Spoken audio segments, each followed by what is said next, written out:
नींद आए ना चैन आए ना, बिजली चले जाते ना,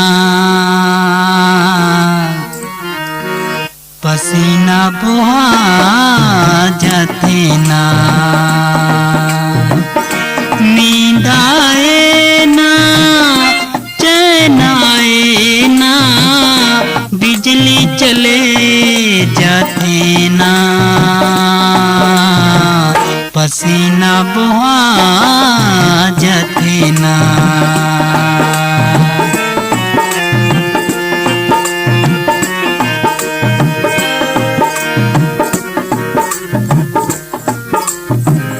रात के लाइन गोल होते ता,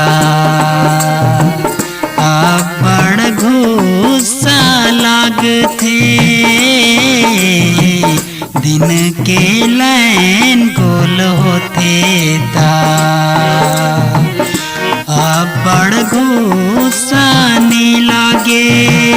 मच्छर रट ले बड़ चाबूते, कैसे रात के सुतबे। लाइन गोल हो जाते ता,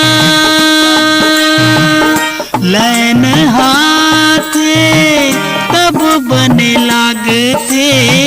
नी तो कांदल खाबे,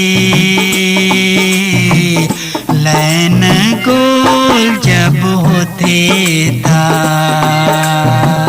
नींद आए ना चैन आए ना, बिजली जब जाते ना, पसीना बहा जाते ना।